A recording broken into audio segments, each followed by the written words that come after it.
تو پہلا مسئلہ یہ ثابت ہوا اس حدیث سے کہ اگر عورت کو استحاضہ کا خون آ رہا ہے تو وضو ٹوٹ جائے گا اور وہ ہر نماز کے لیے وضو کرے گی. وضو عداوت مجھ سے کیوں اتنی، میں تو قرآن کا داعی ہوں، رسول اللہ کا وارث، صحابہ کا سپاہی ہوں، مجھے ہے کفر سے نفرت، میں تو حق کا فدائی ہوں. السلام علیکم ورحمۃ اللہ وبرکاتہ. الحمد للہ کفا وسلام علی عبادہ الذین اصطفیٰ، اما بعد. قال النبی صلی اللہ علیہ وسلم طلب العلم فریضۃ علی کل مسلم. محترم ناظرین، پچھلے حدیث کے اندر ہم نے جانا کہ ہلکی نیند آ جانے کی وجہ سے وضو نہیں ٹوٹتا ہے، گہری نیند آ جانے کی وجہ سے وضو ٹوٹ جاتا ہے. آج کے اس حدیث کے اندر ہم جانیں گے کہ استحاضہ کے خون کے آنے کی وجہ سے وضو ٹوٹ جاتا ہے یا نہیں. استحاضہ دراصل یہ عورتوں کا ایک رگ ہوتا ہے، ان کے شرمگاہ کے اندر وہ رگ پھٹ جاتا ہے تو خون آنے لگتا ہے. تو اس خون کے آنے کی وجہ سے وضو ٹوٹے گا یا نہیں، اس حدیث کے اندر ہم جانیں گے. آئیے سب سے پہلے ہم حدیث کا اعراب دیکھتے ہیں، اس کے بعد ترجمہ دیکھیں گے، پھر حدیث سے جو مسائل استنباط ہو رہے ہیں وہ بھی جانیں گے. ان عائشہ رضی اللہ عنہا قالت جاءت فاطمۃ بنت ابی حبیش الى النبی صلی اللہ علیہ وسلم فقالت یا رسول اللہ انی امرأۃ استحاض فلا اطہر افأدع الصلاة قال لا انما ذلك عرق وليس بحيض فإذا اقبلت حيضتك فدعي الصلاة وإذا أدبرت فاغسلي عنك الدم ثم صلي. متفق علیہ. وللبخاری، اور بخاری کے اندر ہے ثم توضئی لكل صلاة واشار مسلم الى انه حذفها عمدا. عائشہ رضی اللہ عنہ روایت کرتی ہیں، قالت کہتی ہیں کہ جاءت فاطمہ، تو فاطمہ بنت ابی حبیش، فاطمہ بنت ابی حبیش یہ اللہ کے نبی صلی اللہ علیہ وسلم کے پاس آئیں. جاءت آئیں فاطمہ بنت ابی حبیش نبی صلی اللہ علیہ وسلم کے پاس.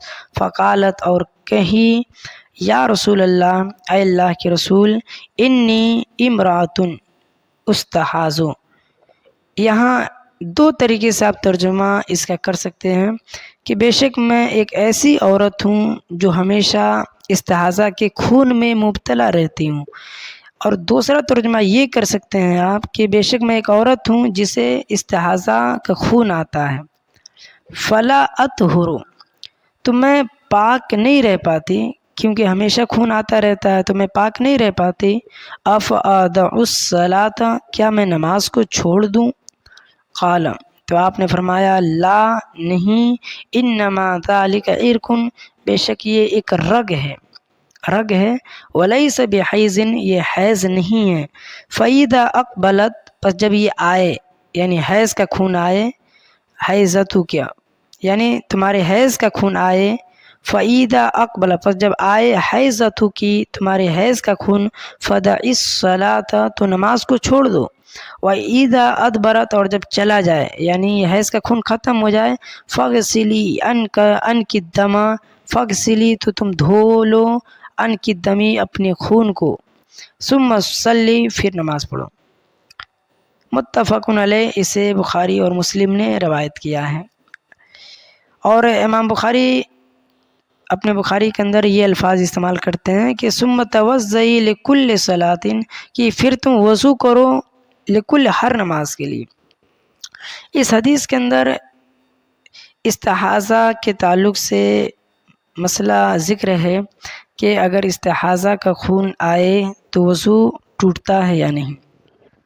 سب سے پہلے تو دیکھیے استحاضہ کہتے کسے ہیں؟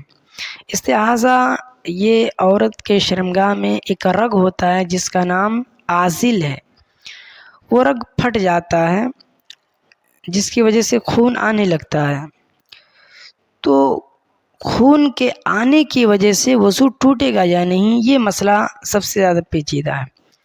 لیکن یاد رکھیں کہ مسئلہ میں زیادہ اختلاف نہیں ہے، راجح قول یہی ہے کہ ہر نماز کے لیے وہ وضو کرے گی۔ لیکن اس حدیث کے اندر کیا کیا مسائل استنباط ہو رہے ہیں یہ پہلے جان لیتے ہیں۔ سب سے پہلا مسئلہ یہ ثابت ہوتا ہے کہ شرمگاہ سے نکلنے والا خون، یہ عورتوں کے تعلق سے ہے کہ اگر عورت کے شرمگاہ سے حیض کا خون آئے گا تو وضو ٹوٹ جائے گا، اور اگر استحاضہ کا خون آئے پھر بھی وضو ٹوٹ جائے گا، لیکن حیض کے خون میں نماز کو چھوڑ دے گی اور استحاضہ کے خون میں نماز کو نہیں چھوڑے گی بلکہ وضو کر کے پھر نماز پڑھے گی۔ تو یہ بات ذہن میں رکھیں، حیض کے خون میں اور استحاضہ کے خون میں فرق ہے۔ استحاضہ کا خون یہ ایک طریقے سے ایک مرض ہے، ایک بیماری ہے، اس کا علاج بھی کرانا چاہیے۔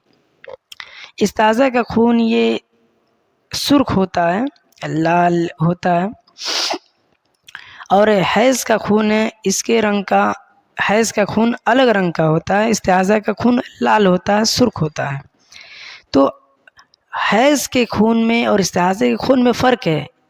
استحاضہ کا خون اگر آ رہا ہے تو اس کے لیے نماز کو توڑ دے گی، وضو ٹوٹ جائے گا، کیونکہ نماز کو توڑ دے گی، پھر وضو کرے گی، پھر نماز پڑھے گی۔ اور حیض کے خون میں نماز کو ترک کر دے گی، چھوڑ دے گی، جب تک یہ ایام چلتے رہیں گے، یعنی حیض کے ایام جب تک رہیں گے تب تک وہ نماز سے رکی رہے گی، تب تک نماز نہیں پڑھے گی۔ تو پہلا مسئلہ یہ ثابت ہوا اس حدیث سے کہ اگر عورت کو استحاضہ کا خون آ رہا ہے تو وضو ٹوٹ جائے گا، اور وہ ہر نماز کے لیے وضو کرے گی، وضو ٹوٹ جائے گا، ہر نماز کے لیے اس کو الگ سے وضو کرنا ہوگا۔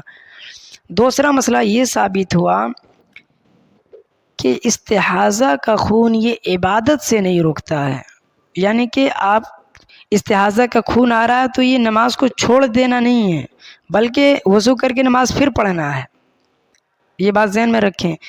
حیض کے خون سے عبادت ترک ہو جاتی ہے، نماز کو چھوڑ دینا ہے، لیکن استحاضہ کے خون آ جانے کی وجہ سے وضو کر کے پھر نماز پڑھنا ہے، یہ بات ذہن میں رکھیں۔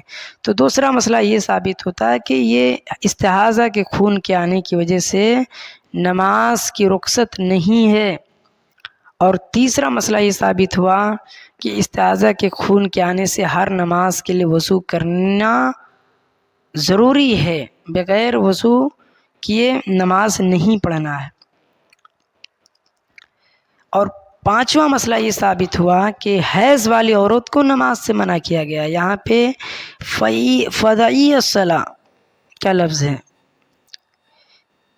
اگر یہاں پہ دیکھیے آپ الفاظ ہے فیدہ اقبلت، پر جب آئے حیضتو کی، تمہارے حیض کا خون، فدعی الصلاۃ، تو نماز کو چھوڑ دو، یعنی اس حدیث سے ثابت ہوا کہ حیض والی عورت کو نماز سے منع کیا گیا کہ نماز کو چھوڑ دے گی۔ دیکھیے اس کے تعلق سے استحاضہ اور پھر حیض کے خون کے تعلق سے ایک الگ باب ہے، اس کے اندر ہم تفصیلی بحث کریں گے، تفصیل سے جانیں گے۔ بس اس حدیث کے اندر آپ مختصر طور پہ جان لیں کہ استحاضہ کے خون کے آنے کی وجہ سے وضو ٹوٹ جاتا ہے، اور اس کا حکم یہ ہے کہ اگر استحاضہ کے خون آ رہا ہے تو وضو کرے گی پھر نماز پڑھے گی۔ تو اس حدیث کے اندر ہم مختصر طور پہ یہی جانیں کہ استحاضہ کے خون سے وضو ٹوٹ جاتا ہے، اسے پھر سے نماز پڑھنا ہوگا وضو کر کے۔ اللہ تعالیٰ سے دعا ہے کہ اللہ تعالیٰ میں مزید احادیث پر عمل کرنے کی توفیق عطا فرمائے۔ آمین۔ والسلام علیکم ورحمۃ اللہ وبرکاتہ۔